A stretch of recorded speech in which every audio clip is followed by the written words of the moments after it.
On y va. Chers amis, shalom. Ouvracha. Alors, ouais, quelle présence, mais vous devez être en vacances. Mais que se passe-t-il? Donc, euh, si vous pensez que le sujet qu'on va aborder aujourd'hui, c'est de l'histoire, vous vous trompez. C'est d'une actualité brûlante. Mais la partie actuelle, on va, Bezrat Hashem, en parler une autre fois. Et, et cette fois, gars, et cette fois, je voudrais qu'on prête quand même plus d'attention à l'aspect historique, en quelques lignes. Bâtisseur-destructeur, histoire de la gauche israélienne. Aujourd'hui, cette année, ça fait 110 ans qu'on fête la fondation du premier kibbutz sur les terres de Juni, sur la rive orientale. Beaucoup de gens ne la savent pas, mais sur la rive orientale du Jourdain, Dgania, kibbutz Dgania. Ça fait presque 115 ans, un peu moins, qu'ont été fondés les premiers partis socialistes, marxistes, sionistes, je parle des partis sionistes. Poalei Tzion, Hapoel Hatzaïr. Ça fait un peu moins de 100 ans, le Shomer Hatzaïr, etc. Donc je pense que prendre à mesure de 4 générations environ, ça suffit pour avoir une certaine perspective pour estimer la contribution de tous ces mouvements à Israël, la contribution et aussi le dommage qui a été causé par ces mouvements en Israël. On va en parler. Je voudrais commencer par citer peut-être deux choses. Eh bien, première, c'est que le sionisme ouvrier, il a bâti Sion. Il est à la source de tout le mouvement de peuplement, de tout le mouvement agricole, les kibbutzim, les moshavim. Il a tracé véritablement les frontières du futur État juif.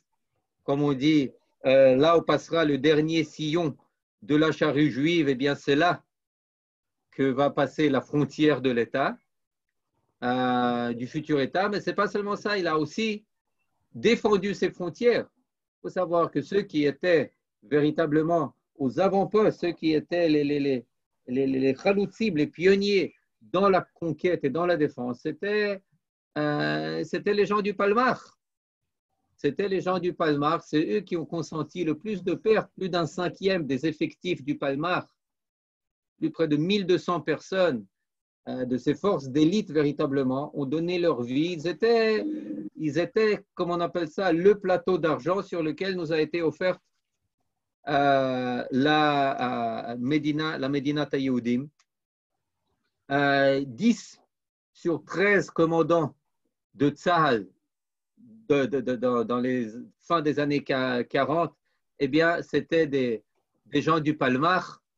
Il faut y aller quand même, c'est près de plus de trois quarts de tous les commandants, et bien entendu les forces d'élite et ceux qui ont combattu dans les combats les plus décisifs. Les plus décisifs, vous preniez la Troune, bon, ça a mal tourné, mais ou vous prenez Castel, ça a mieux tourné, ou vous prenez Saint-Simon, le combat qui a sauvé véritablement Jérusalem, la nouvelle ville, en tout cas, eh bien, c'était qui combattait là-bas? C'était des gens du Palmar. Il faut le savoir et il faut l'avoir en tête lorsqu'on va considérer l'aspect moins positif, moins favorable de leur histoire. Bon, ça c'est d'un côté. Ça c'est d'un côté. D'un autre côté, qu'est-ce qu'on voit? Eh bien, on voit que le sionisme socialiste, eh bien, il nous proposait toute une religion alternative. Une religion qui avait même ses admorim, comme Meir Ya'ari, comme Yitzhak Tabenkin, comme Berl Katzenel, sont d'ailleurs pour la plupart, ils étaient aussi descendants de véritables Admorim. Le Meir Ya'ari, il était dans la chassidoute du Rav Elimelech de Lijansk, par exemple, etc. Bon, ils avaient de qui tenir et quand ils développaient leur conception sociale, politique, sioniste, eh bien, ils le développaient, ils avaient pour modèle. Qu'est-ce qu'ils avaient pour modèle? Ils avaient pour modèle la halakha, ils avaient pour modèle la Mishnah Brura, ils avaient pour modèle la Mishnah. Et puis, c'est comme ça qu'ils disaient, nous allons, comment dire, réciter l'Ishnot, les principes, la religion du Shomer HaTzaïr, comme nos pères récitaient par cœur les principes, les Mishnayot. De la même manière, chanter de la même manière, faire des itvadouyot de la même manière, appeler nos kibbutz d'après le modèle des itkaptsuyot, des kibbutzim dans les chassidouyot, c'est-à-dire faire véritablement du copy-paste, copier-coller. Mais c'était une religion qui était d'un tout autre ordre. C'était une religion marxiste, c'était une religion prolétaire, c'était une religion qui mettait en avant des principes ouvriers, égalitaires, qui sont assez étrangers à la religion juive, et surtout, c'était des religions sans Dieu. C'était une religion où le centre c'était soit l'homme, dans le meilleur des cas, dans le pire des cas, c'était Staline. Lénine, Marx, Engels, les fondateurs du marxisme, du communisme, les héros de la révolution bolchevique soviétique. D'ailleurs, l'Union soviétique, l'URSS, était considérée par le parti MAPAM, Mifleget HaPoalim HaMeouchedet, fondé en janvier 1948, sur la base avant tout de deux mouvements, c'est-à-dire le Shomer HaTzaïr et Ardut HaAvoda. Et bien, pour eux, l'URSS, c'était la seconde patrie. Pour certains, c'était la première. C'était la source de leur dogme, de leur idéologie, et ils se voyaient comme fer de lance de la révolution, qui devait arriver aussi en Palestine, naturellement. Bon, donc là, maintenant, quand on va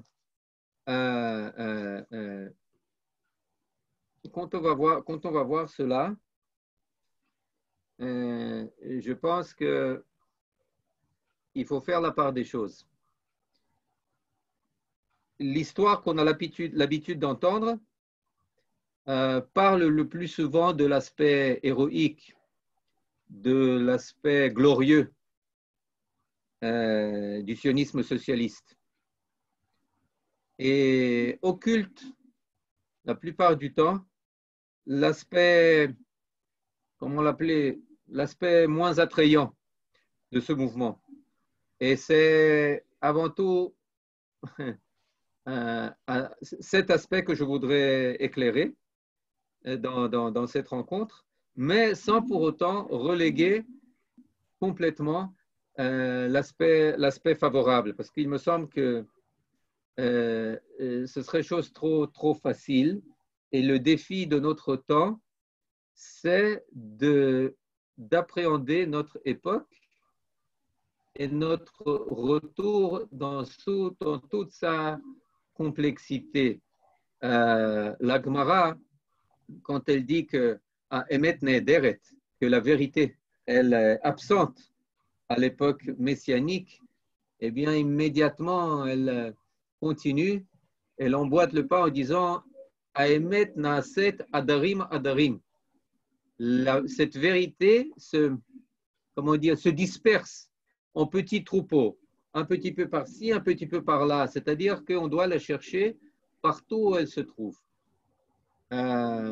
Et pour citer peut-être encore le Rav Kook, dans Triyat Haouma, il parle qu'il y a des idées que même si elles avaient un peu de vérité, eh bien, elles auraient de quoi tuer un peuple vivant. Et à plus forte raison, ces idées ne pourraient pas faire renaître un peuple mort. Le Rav Kook écrit cela vers la seconde Aliyah, début du XXe siècle, alors qu'il voit tous ces idéaux socialistes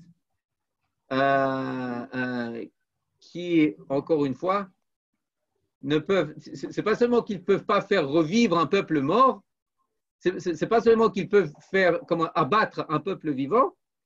À plus forte raison, ils ne peuvent pas faire revivre un peuple mort. Mais immédiatement, la phrase d'après, de continuer, il dit mais cela ne va pas porter atteinte à l'âme du peuple juif.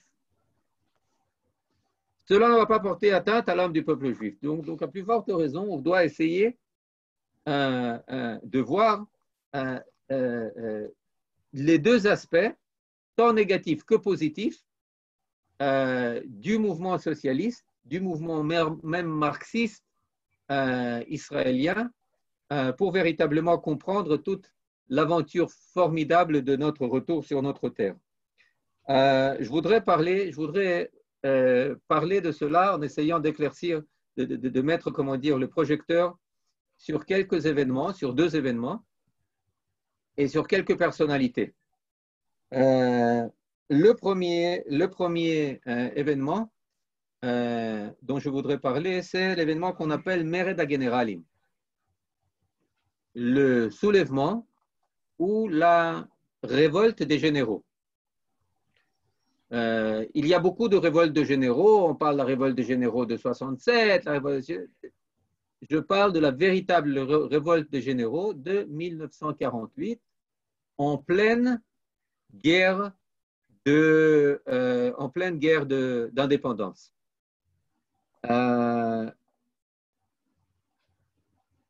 Qu'est-ce qui s'est passé? Une personne, Israël Galili,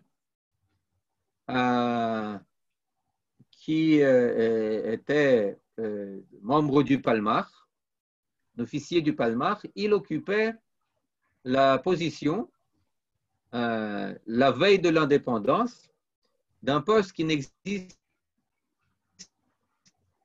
plus, mais qui à l'époque était un poste très important, qu'on appelait Rama. Qu'est-ce que c'est Rama? Rosh Amifkada Artsit, c'est-à-dire commandant ou chef du QG national, si on peut dire. Qu'est-ce que ça veut dire?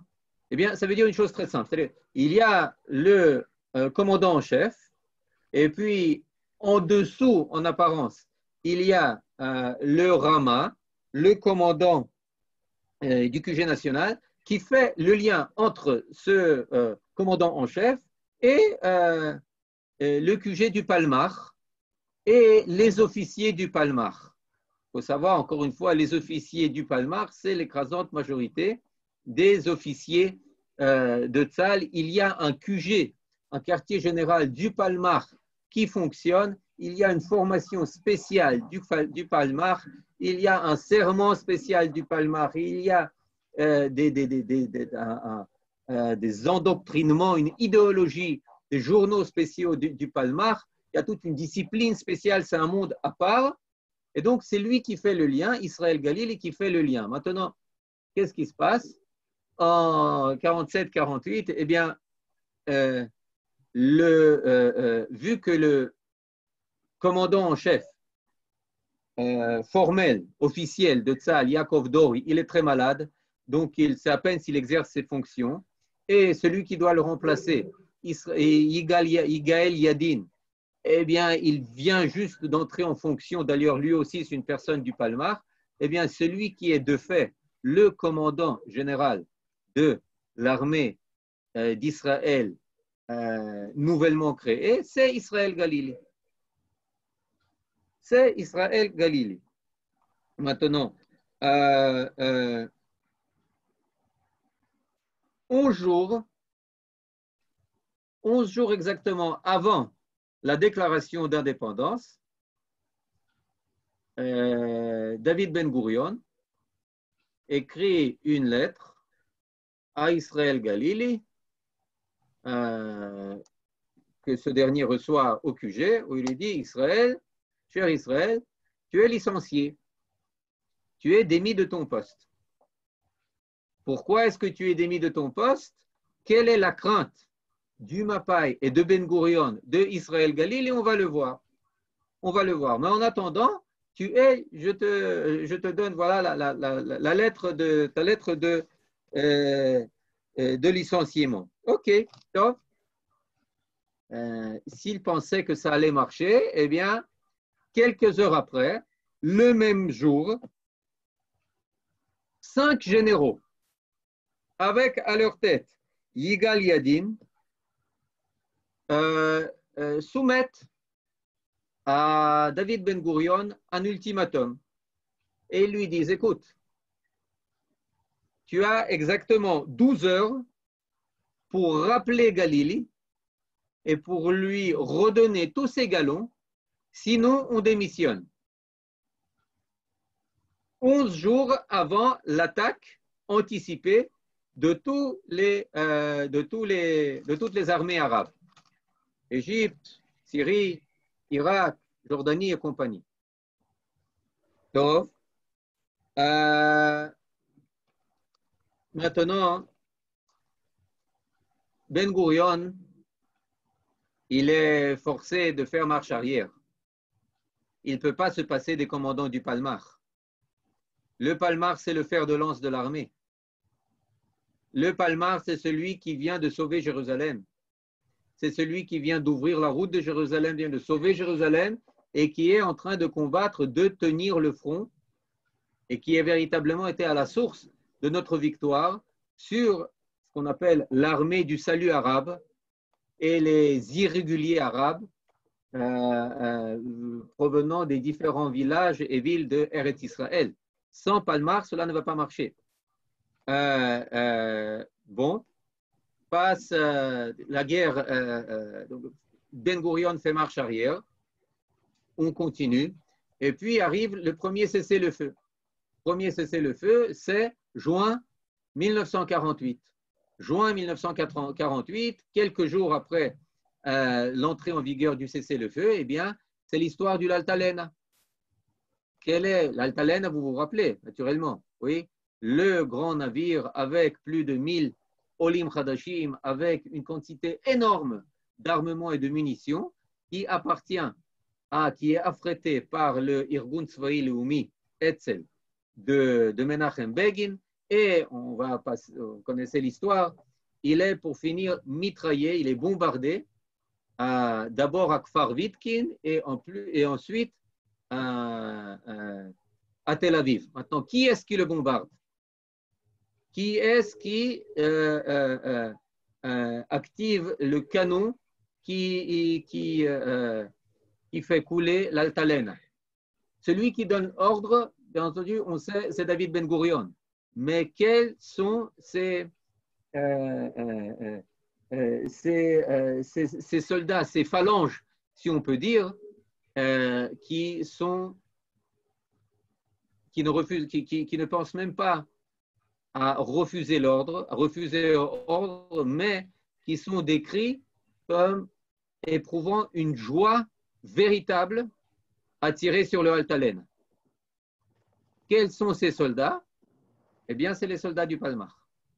C'est les soldats du Palmar. Quelques jours après cela, Yigal Yadin donne à Ben Gurion une proposition de réorganisation de l'armée avec 4 secteurs, c'est-à-dire pas 3 comme on en a aujourd'hui, nord, centre et sud. Non, il dit nord, sud, et puis un autour de Jérusalem et un autre autour de est-ouest, si on peut dire, avec naturellement des généraux du Palmar qui 3 sur 4 qui devaient 3 des 4 commandants seront des gens du Palmar. Ben Gurion rejette cette idée, il préfère 3 secteurs et il nomme des généraux qu'il préfère. Certains d'entre eux sont des ressortissants du Palmar, mais l'essentiel, c'est Maklef, qui est ressortissant, qui a payé ses galons et qui a servi dans l'armée britannique.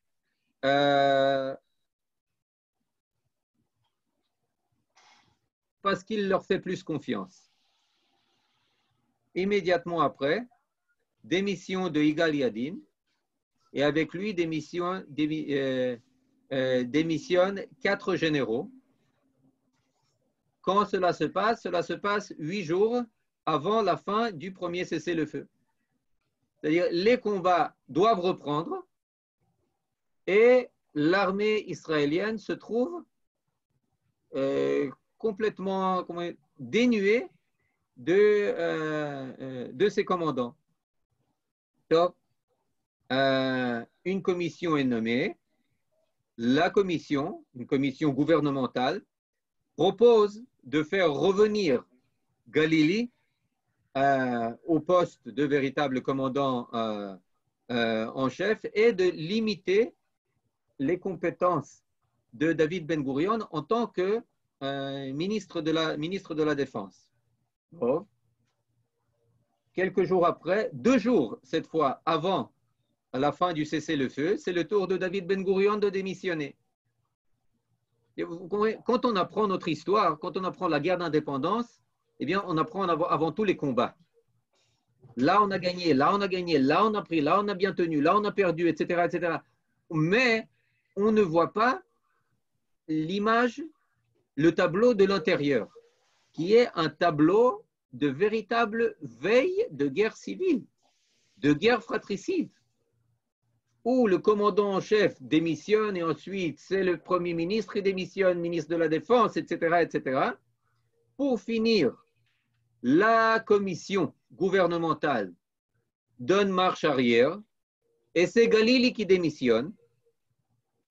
Et c'est seulement vers le septembre-octobre, c'est-à-dire vers la fin de la guerre d'indépendance, eh bien, Ben Gurion achève le démantèlement du quartier général du Palmar et qu'il voit comme une formation absolument politique. Il faut savoir que sur les 64 commandants du Palmar, 60 avaient la carte du parti MAPAM. La carte du parti MAPAM, pas MAPAI, mais MAPAM. Donc il dit, je ne peux pas faire confiance à ce parti, je ne peux pas faire confiance au Palmar, je ne peux pas faire confiance à une armée tenue par des officiers et par les hauts officiers qui sont tous membres qui obéissent aux ordres avant tout du QG du Palmar. Donc, il faut démanteler le QG du Palmar. Et c'est ainsi que, après, vers la fin de la guerre d'indépendance, pendant des années, Tsahal reste presque, comment dire,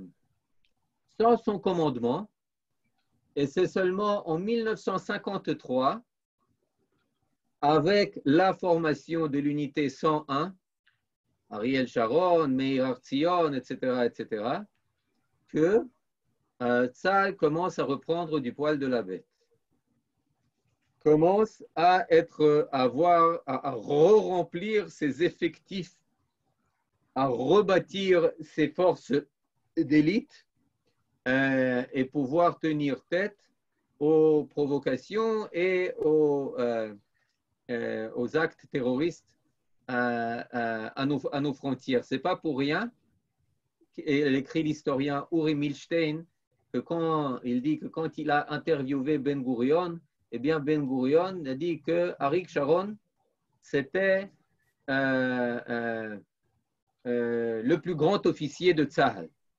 Pourquoi le plus grand officier de Tzahal? Parce qu'il importait à David Ben Gurion de mettre les lauriers sur la tête de quelqu'un qui n'était pas le produit du Palmar, qui n'était pas le produit du Mapam, qui était indépendant de ses influences. Maintenant, on pourrait poser la question, mais David Ben Gurion, mais tu es suicidaire, mais tu as perdu la tête. Tu as complètement perdu la tête. Pendant toute la guerre d'indépendance, tu mènes le combat pas seulement contre les gens du Hetzel. Avec l'Altalène, on n'en a pas parlé aujourd'hui, ce n'est pas notre thème. Mais avant tout contre les gens du Palmar qui, sur leurs épaules, portent l'armée israélienne. Comment est-ce que tu peux faire ça? Et à cela, on peut donner plusieurs raisons. Je vais commencer par des raisons qui me semblent moins importantes et arriver à la raison essentielle ensuite. Première raison, c'est que Ben Gurion était très sceptique vis-à-vis de la discipline qu'il y avait ou qu'il n'y avait pas dans le Palmar. Il tenait beaucoup plus en estime les manières de l'armée britannique ou de l'armée américaine. Et raison pour laquelle aussi il a formé le Machal Mitnadvei Chutz La'aretz et que toute l'armée de l'air était formée pratiquement de ces volontaires juifs, et pas seulement juifs, d'ailleurs de Chutz La'aretz et étrangers, qu'il a fait venir des officiers comme David Marcus Stone pour former les forces blindées, etc., etc. Il faisait beaucoup plus confiance au niveau discipline, au niveau de l'art militaire, aux armées occidentales. Ça, c'est la première chose. Deuxième chose,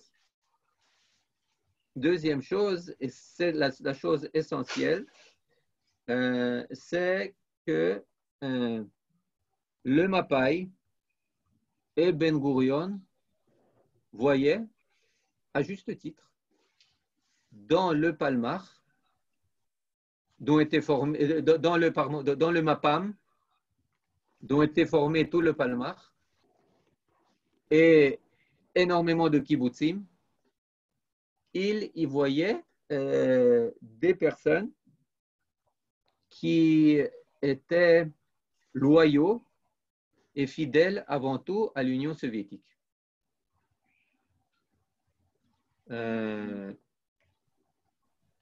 Pour qui l'international et le manifeste et le prolétariat et la révolution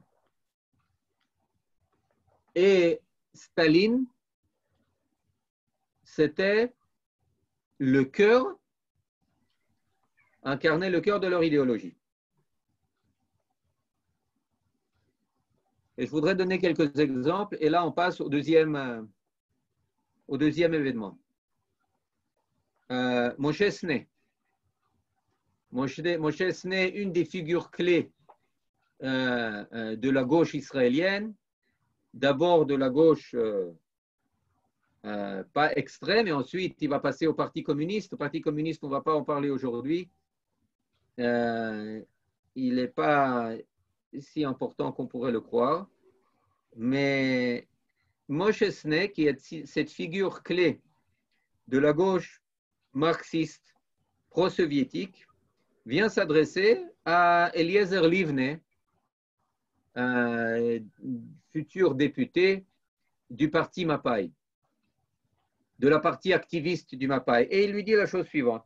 Il dit, écoute, je viens de retourner d'une tournée en Pologne, dans les pays de l'Est. Il s'agit des années fin 47, début 48. Et effectivement, c'est pas joli, mais je voudrais te dire une chose.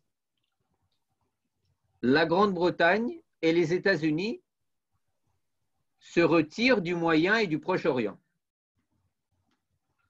Nous ne devons pas et nous ne pouvons pas compter sur eux. On n'a pas d'autre choix que quoi? Que l'Union soviétique. On n'a pas d'autre choix que Staline. Et plus que cela, l'URSS nous aidera, je cite, à faire venir les masses juives. Quelques semaines après, le 20 janvier 1948, c'est le parti MAPAM, Mifleget Poalim Meuchedet, qui est formé. Je ne vais pas dire de quoi elle est formée. Elle est formée, bon, je vais dire, en partie d'une fraction qui a fait scission du Mapai, qui était à la gauche du Mapai, du Shomer HaTzaïr et du Ardut HaAvoda de Yitzhak Tabenkin, dont on a parlé, je crois, il y a un an et demi. Ils forment le Mifleget à Poalim Ameuchedet, le parti ouvrier uni, un parti marxiste, un parti pro-soviétique, un parti bolchevique, un parti qui croit à la révolution et qui se présente comme l'avant-garde, le fer de lance de la révolution.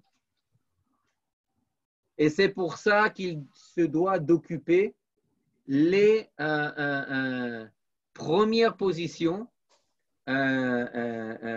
tant dans l'armée, par le Palmar, que dans la Ityashvut, dans le mouvement du kibbutzim, et que naturellement dans la politique. Dans la politique. Ça, c'est. Donc, on voit que il prépare par l'indépendance israélienne, il prépare la route, pas du bleu et blanc, pas du drapeau bleu et blanc, mais du drapeau rouge. On continue. On passe maintenant à une autre personnalité très très importante et très très intéressante qui s'appelle Meir Ya'ari. Meir Ya'ari, qu'on appelle le Admor de Merchavia, du nom de son kibbutz, qui était un véritable, pas seulement maître à penser, mais un véritable rebbe des... non. Il ne faut pas comprendre, il faut pas confondre Mapam et Mapai, pas du tout. Mapam et Mapai, quand au début des années 50, les kibbutzim, énormément de kibbutzim, à commencer par Ashdod Yaakov, etc., Einach Harod, se divisent, se partagent, eh bien, la ligne de clivage, de partage, eh bien, se fait entre Mapai et Mapam, entre Shomer HaTzaïr et Mapai. Mapai, c'est le parti de Ben Gurion, c'est le parti qui va choisir entre la gauche et la nation juive, elle va choisir la nation juive. Le Mapam, il va choisir la gauche pour beaucoup, pas tous, ce n'est pas aussi simple, mais il va beaucoup plus tendre à gauche que vers les intérêts du peuple juif, du peuple d'Israël, etc. Donc, Meir Ya'ari, c'est un des Admorim véritables, c'est comme ça qu'on l'appelle, Malasot. Il vient d'une famille chassidique, son père c'est un rabbin, sa famille encore une fois, et c'est de la chassidou du Rabbi Elimelech de Lijansk, etc. C'est un véritable admor autour duquel se rassemblent des centaines et des centaines de jeunes qui boivent véritablement comme du lait chaud tout ce qui sort de sa bouche. Il y a une biographie en deux volumes qui est sortie de Aviv Achalamish à son sujet. Beaucoup d'autres aussi, enfin bon, personne très intéressante, eh bien, lui aussi, il a les mêmes, comment dire, les mêmes atermoiements. On est au mois de mars 1948. L'armée, les armées, la Haganah, le Palmar, le Hetzel subissent défaite après défaite. Jérusalem est coupée. Les convois vers Yechiam, les convois d'approvisionnement vers Gush Etzion sont coupés, sont anéantis. Et puis, aux Nations Unies, on propose déjà l'abolition du projet de partage et on veut le remplacer on veut placer la Palestine sous l'égide, comme on l'appelle, sous l'égide internationale. Et Meir Ya'ari, quelle est sa position à ce sujet? Qui est à peine quelques mois, 2 mois, 3 mois après le vote du partage où tout le monde est sorti en liesse dans les rues, du 29 novembre 1947, eh bien, il dit, vous savez quoi? Peut-être qu'on s'est un peu précipité. Peut-être qu'une égide internationale avec participation soviétique serait à notre avantage. Et de continuer, je cite, le MAPAM, qui vient d'être fondé il y a à peine quelques mois, le MAPAM doit lutter pour le contrôle, pour que ce soit,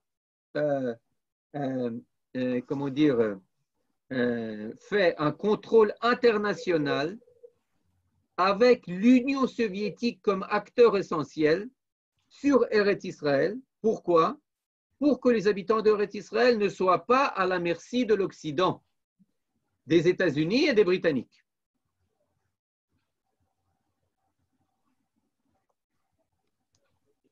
On voit que en 1948, les leaders du MAPAM, les leaders du Palmach, eh bien, ils sont en attente. Ils sont en attente de quoi? Ils sont en attente de la Troisième Guerre mondiale. C'est une Troisième Guerre mondiale qui doit éclater incessamment sous peu.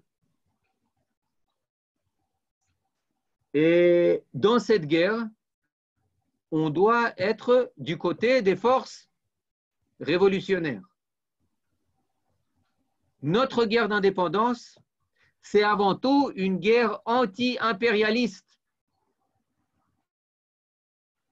Nous avons déjà acquis le stade de développement, comment dire, Ikiashvuti. Nous avons suffisamment de kibbutzim, nous avons suffisamment d'assises sur notre terre et maintenant nous devons passer au second stade de notre révolution, tendre une main fraternelle à nos frères soviétiques. Notre guerre d'indépendance est une guerre avant tout anti-impérialiste. Les Arabes, les Jordaniens, ils sont armés par les impérialistes, ils sont armés par les Britanniques. Les Égyptiens, c'est des forces féodales. Les Syriens, ils ont à peine été laissés par les Français, c'est des Occidentaux, c'est des impérialistes. Nous sommes armés par les Russes, par la Tchécoslovaquie. La Russie, l'Union soviétique et toutes ces républiques ont voté pour nous à l'ONU. Nous, pourquoi? Parce que nous menons une guerre véritablement anti-impérialiste, révolutionnaire, progressive. Et nous devons nous attendre à accueillir le drapeau rouge quand il va arriver jusqu'à nous. Et pour cela, nous devons être prêts au niveau militaire. Nous devons être prêts au niveau de nos kibbutzim. Nous devons être prêts au niveau idéologique. Parce que nous n'allons pas prendre le pouvoir de manière démocratique. Et c'est cela qu'est l'idéologie du parti MAPAM.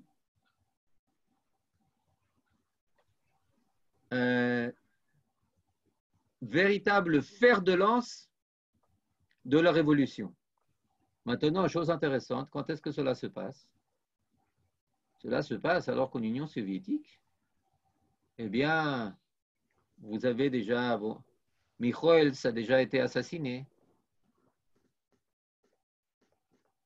Aucun rapport avec les vrais sens de l'Aliyah, d'où les problèmes. OK. on est déjà en pleine campagne, pas une campagne, mais plusieurs campagnes contre les critiques théâtraux, qui sont juifs, contre ensuite les écrivains, le comité antifasciste, les écrivains juifs qui sont en 1952 mis à mort, 13 écrivains juifs qui étaient tous, qui récoltaient de l'argent pour l'armée soviétique, l'armée rouge pendant la Seconde Guerre mondiale, des écrivains qui écrivaient en yiddish, qui sont exécutés en 1952. Tout cela se passe et en Israël, plus Staline devient antisémite, le paroxysme, ça va être atteint fin 52, début 53 avec l'affaire des blouses blanches, plus l'Union soviétique et Staline se voient comme véritables continuateurs de la politique de la solution finale, plus en Israël, le parti du MAPAM, avec à sa tête Meir Ya'ari, Yaakov Khazan, il va avoir des doutes.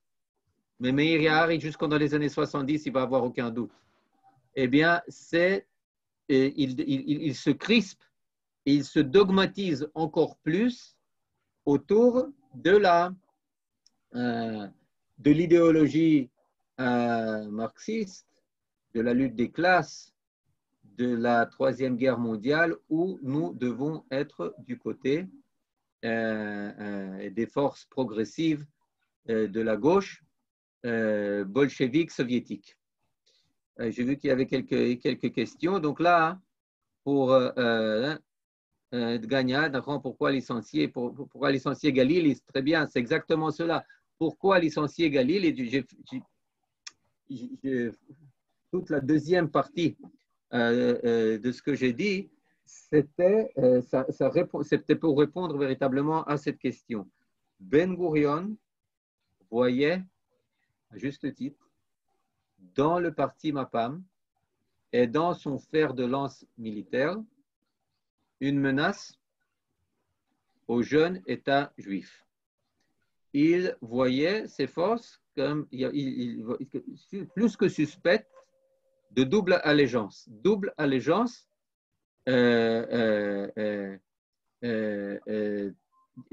une loyauté allant croissant pour la seconde patrie, c'est-à-dire l'Union soviétique.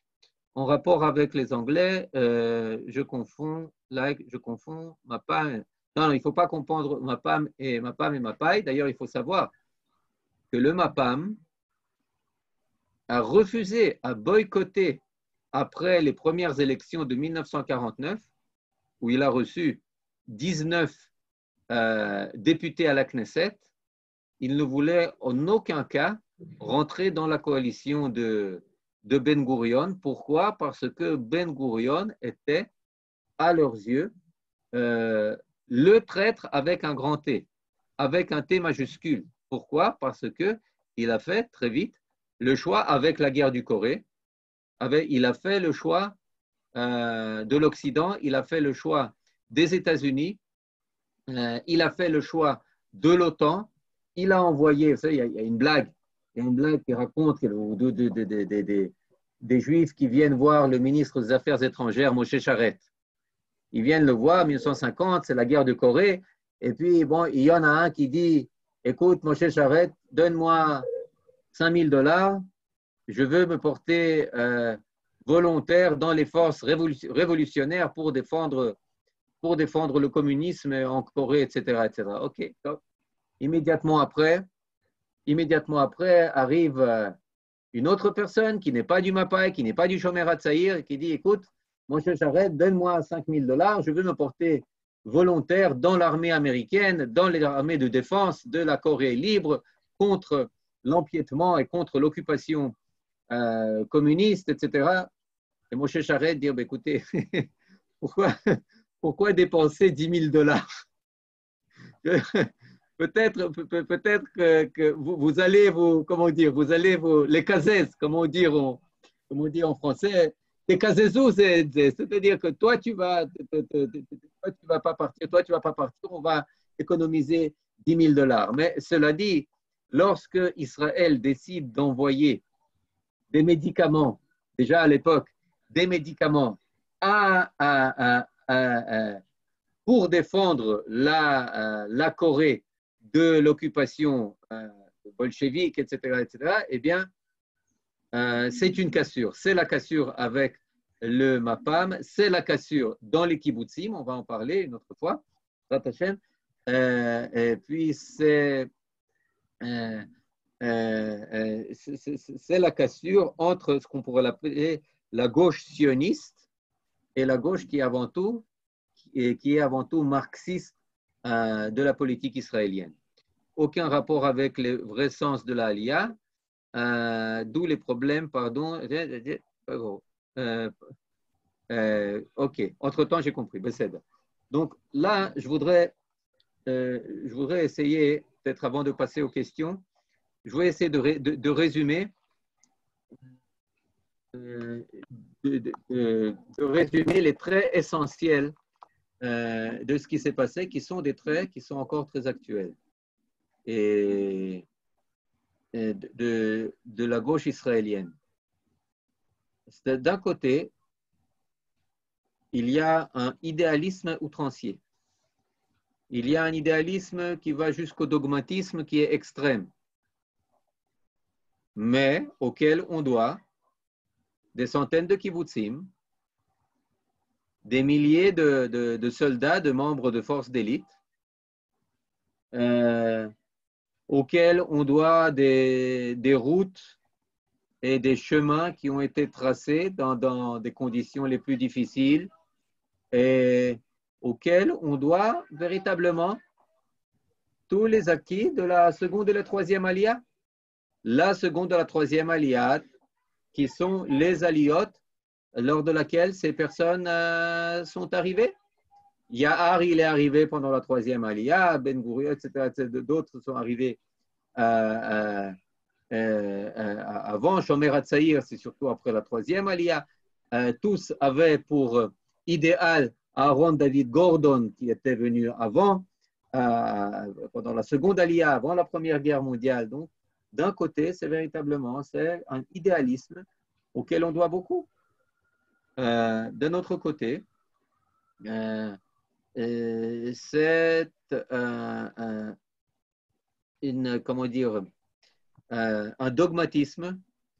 dogmatisme d'une fidélité et d'une loyauté, d'une allégeance totale à une puissance étrangère, à une puissance antisémite, à une puissance antisioniste, à une puissance qui va très vite commencer à armer toutes les armées arabes. Donc là, on voit plus l'aspect destructeur. C'est un idéalisme et un jusqu'au-boutisme qui rend ces gens, les gens du Shomer HaTzaïr, il faut savoir, ils se voient véritablement comme l'avant-garde, ils se voient comme l'élite de la révolution. Ce n'est pas quelqu'un qui va jouer le jeu démocratique. Ce n'est pas quelqu'un qui va reconnaître le Vox Populi, Vox Dei. Ce n'est pas quelqu'un qui va dire, bon, on est en minorité, on va faire le jeu. Non, ils le disent au début, Igal Yadin, Igal Alon, ils le disent, non, on ne va pas se soumettre à ces Beiginim. C'est comme ça qu'ils l'appellent, Beiginim. Menachem Beigin. C'est-à-dire, même si une Begin va être élu, on ne savait pas à l'époque, il n'y avait pas trop de sondages, s'il va être élu, non, ça va être la révolution. Et donc, ils sont là pour une lutte, pour une lutte politique, quitte à prendre le pouvoir par la force, quitte à s'allier avec des forces étrangères. Et ça, c'est une position pas a posteriori, mais a priori, lechatchila. Nous sommes les alliés avant tout de l'Union soviétique. Et c'est seulement dans ce cadre que l'indépendance juive a un sens. en tant que telle, elle n'a pas de sens. Et voilà, et donc ça, c'est des traits. Si vous essayez de comparer cela à ce qui se passe aujourd'hui, à ce qui se passe dans un mouvement qui n'est plus forcément, comment dire, égalitaire ou pro-soviétique, l'Union soviétique, Baruch Hashem, n'est plus là, mais qui adhère à des idéaux universalistes en s'appuyant sur des puissances étrangères et qui est prêt à briser les règles du jeu. Pourquoi? Parce que l'idéologie prime sur la démocratie. L'intérêt cosmopolite général prime sur l'intérêt particulariste local. En ce sens, j'ai raté beaucoup de questions. Bon, voilà, bon, je termine là et on passe à vos questions. Je m'excuse si vous entendez les enfants. Enfin bon, moi j'entends beaucoup les enfants, ils sont là, hein, mais c'est comment dire, le blindage maximum que je peux assurer. L'histoire de l'Altalena est effrayante.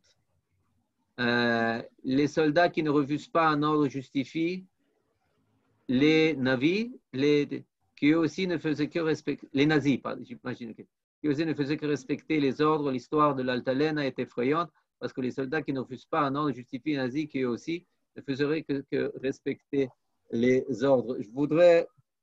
Je pense que là, on pourrait, je voudrais dire comme ça, j'ai peur de tout comparer aux nazis. Et à plus forte raison qu'on sait des frères. C'est des frères qui peuvent comment dire, se tromper de chemin, mais c'est des frères à qui on doit beaucoup. Alors, et puis je dois vous dire, ils n'ont pas fait ça parce qu'ils obéissaient aux ordres. Ils voyaient ça, ils faisaient ça parce que pour eux, ça faisait partie de leur idéologie. Ils voyaient dans les gens du Hetzel des frères ennemis. Mais comme a répondu à cela d'autres personnes du Hetzel et du Lehi, c'est que contrairement à ces gens du Palmach et à ces gens du kibbutz, les gens du Hetzel regardaient de droite à gauche, pas avec mépris, mais avec admiration et avec sentiment que si on n'arrivera pas à s'entendre avec les pères, eh bien, on arrivera à s'entendre avec les fils. Les fils de ces personnes, eh bien, ils vont plus être dans la lignée des pères. Vous trouvez très peu de personnes de Shomer Hatzaïr de seconde génération. Même dans leur kibbutzim, ça n'a pas marché. Vous prenez quelqu'un comme, je ne sais pas, comme Tzisling, qui était représentant du MAPAM, un des deux représentants du MAPAM parmi les 13 ministre dans le gouvernement provisoire qui a voté l'indépendance, eh bien, il était fils de rabbin, marxiste, fils de rabbin, et son fils, il a fait tchouva. Tzisling, vous pouvez voir son nom. Enfin, juste un exemple, vous comprenez? Donc là, je pense que notre fonction, c'est de voir la part des choses, le côté plus et le côté minus. Savoir comment se méfier, comment lutter contre le côté négatif, mais comment ne pas négliger le côté positif. Et surtout le côté générationnel que les enfants, eh bien, les enfants et les pères, c'est très souvent deux choses différentes. Je lis, oui, Yaakov. En ce sens, les intersectionnalistes d'aujourd'hui sont les descendants des Mapam Nikim d'aujourd'hui. Le politically correct ayant remplacé l'idéologie communiste. En gros, grossièrement parlant, c'est de cette chose-là que j'aurais voulu parler la prochaine fois, Bezrat Hashem, mais effectivement, il faut savoir que même si le fond, eh bien, le fond change. Le marxisme, il a changé, le socialisme, il a changé, mais la matrice, elle reste la même. La manière de prendre le pouvoir, le dogmatisme, le dédain pour tous ceux qui ne pensent pas comme toi, le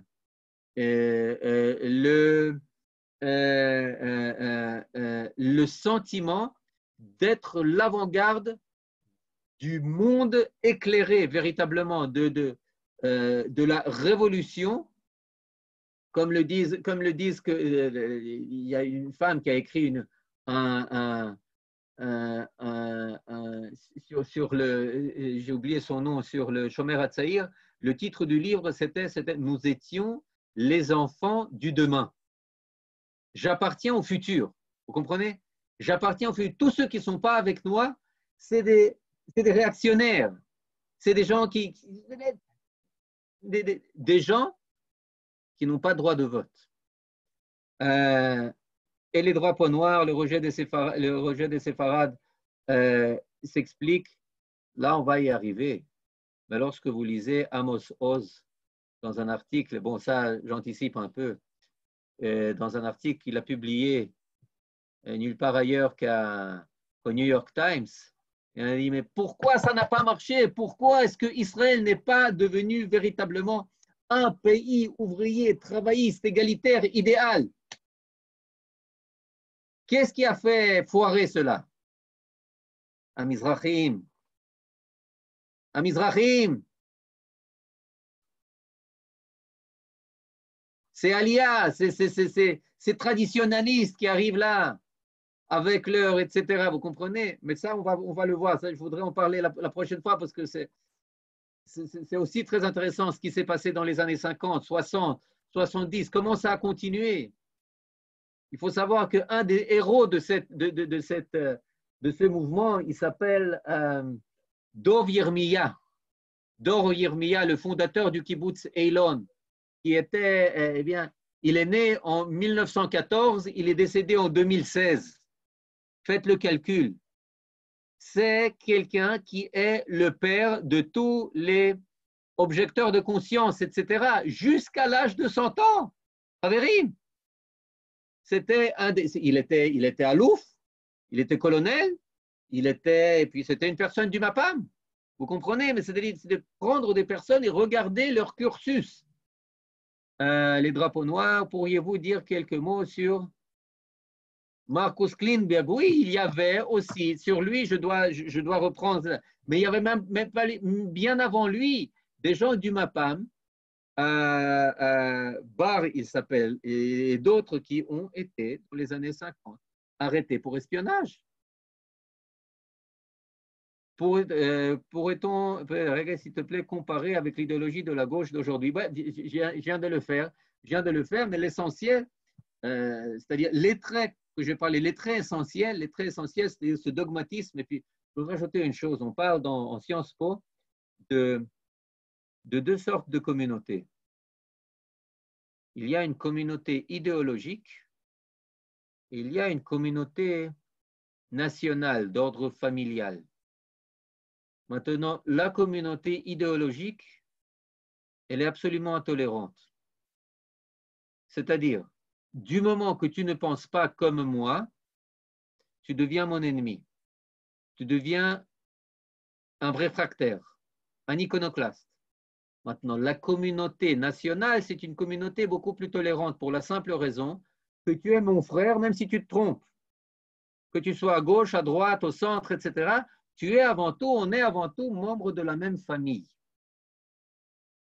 La gauche adhère avant tout à une communauté idéologique.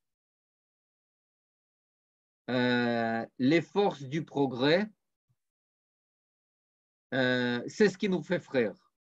Ce qu'on pense, c'est ce qui nous fait frères, frères de pensée. Dans ce sens-là, c'est très catholique aussi, c'est très... mais, et donc ça, c'est quelque chose de très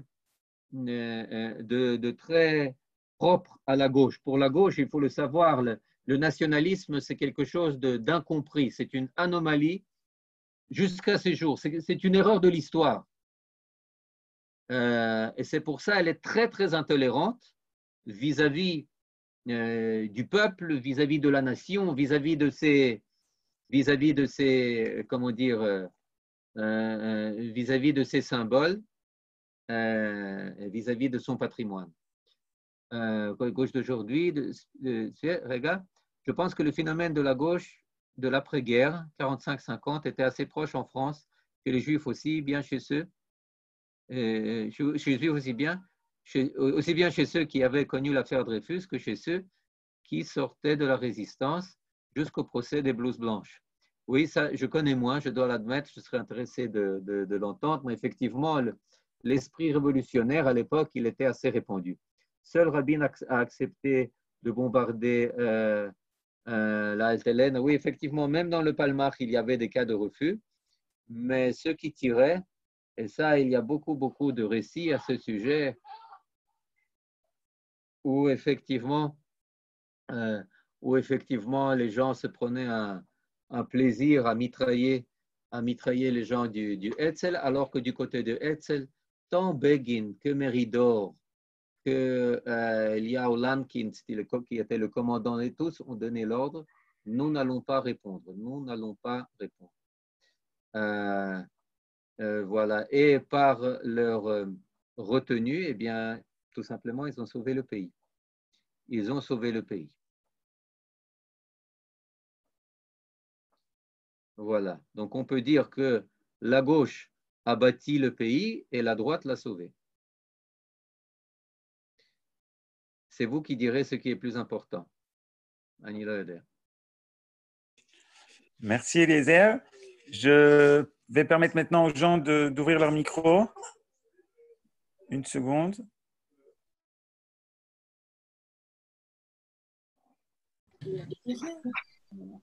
Vous pouvez maintenant participer et poser vos questions de vive voix. Merci infiniment, c'était passionnant, j'ai appris plein de choses. Merci beaucoup. Je ne savais pas. Je voudrais dire, merci. Encore, ce que j'ai dit, eh bien, ça a des sources. Ça a des sources. J'en ai cité une, c'est Uri Milstein. Une seconde très importante, c'est Amnon Lord. Dans son livre, ses articles, beaucoup d'articles, que son livre Shachachnu, on a oublié tout ce qui était Shachachnu et Kol Asher Yakar Lanu, lui qui était une personne de gauche et qui s'est, comment dire, Itpaker, qui en est sorti, et d'autres, mais ça, c'est d'autres auteurs, mais ça, c'est peut-être l'essentiel pour ce qui est de la gauche israélienne.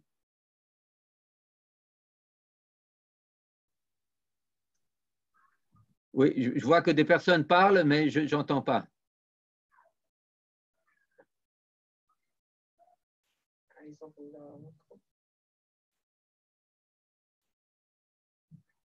Les gars, Johan, tu peux... Oui, c'est qui? On peut rallumer les micros. C'est qui J'ai du mal à voir là. C'est qui veut prendre la parole, Eliezer? Ah voilà, Daniel. Les gars. J'essaie, mais... Ah voilà, Daniel, vous pouvez parler. Oui. Je me suis toujours demandé ce qui serait arrivé si les Mizrahim et Begin auraient été ici dès le début de l'État, c'est-à-dire au pouvoir. Bon, on appelle les Mizrahim, c'est-à-dire les gens d'Afrique du Nord, s'ils étaient venus en masse, finalement. Vous savez, je veux quand même faire l'avocat de l'histoire telle qu'elle s'est passée, en citant une personne qui vient d'ailleurs de la droite, qui s'appelle Israël Eldad, on en a parlé. Oui. Je crois que c'est soit Israël Eldad, soit Yohanan Bad, enfin, une de ces personnes, je crois que c'est Israël Eldad. Il a dit que Baruch Hashem, que Begin n'était pas au pouvoir dans les premières années de l'État. Pourquoi? Parce que pour fonder un État, il faut être cruel. Begin n'était pas suffisamment cruel. Par exemple, s'il avait le choix, vous avez parlé des Olim du Maghreb et de l'Orient, eh bien, il ne les aurait pas fait venir. Pourquoi? Parce qu'il n'avait pas les conditions pour les recevoir. Il fallait être cruel pour recevoir plus d'1,5 million de personnes, les loger dans des tentes, alors qu'il y a l'inondation, qu'il y a des pluies diluviennes, alors que c'est l'hiver le plus féroce qu'il y ait là depuis des dizaines d'années, alors qu'on n'a pas de quoi les nourrir, on n'a rien, etc. Vous comprenez? Il aurait temporisé. Il fallait être comme Ben Gurion pour les prendre, les jeter dans le désert, les jeter dans la Galilée, les jeter par-delà. Bien entendu, c'est cruel, c'est difficile, etc. Mais ils sont là. Ouais. Yaakov Pika, vous avez écrit, on retrouve le même phénomène dans l'extrême droite. Les extrêmes, effectivement. Les extrêmes, à ce niveau-là, ils se rencontrent. Il y a une communauté intellectuelle, une communauté idéologique qui peut prendre pour base soit la classe, soit la nation, mais qui est très intolérante, effectivement. Oui. Margalit, Arega, c'est unmute. Je vais essayer. Margalit, je vais essayer de vous. Voilà. Merci. Oui, tu disais que la gauche, à cette époque-là, à l'époque de la création de l'État, était plus dans l'idéologie et pas dans la démocratie. Or, la gauche, maintenant, se réclame sans arrêt, jour et nuit, matin et soir, de la démocratie. Comment comprendre ça? La gauche, à l'époque, se réclamait aussi, mais de la démocratie populaire. C'est-à-dire, on peut dire la démocratie dans le sens de Rousseau. Il faut voter pour ce qui est juste. Et si vous ne votez pas pour ce qui est juste, eh bien, on va vous apprendre comment voter. Et donc là, aujourd'hui, aussi, il parle de la démocratie, mais d'une démocratie où ceux qui vont décider. Pourquoi? Parce que la démocratie, eh bien, elle appartient pas aux masses, mais elles appartiennent aujourd'hui aux masses éclairées, pas aux masses, mais à la classe éclairée, à la classe. Il faut savoir, la gauche, toujours, elle agit sur de deux manières. Tout d'abord, elle dit que ce qu'on appelle la démocratie aujourd'hui, ce n'est pas la démocratie. C'est la démocratie. Netanyahou, non, c'est un dictateur. C'est un dictateur. Et non, c'est tout ça, c'est un dictateur. Et de notre part, alors, qu'est-ce que c'est la démocratie? La démocratie, c'est nous donner les rênes du pouvoir.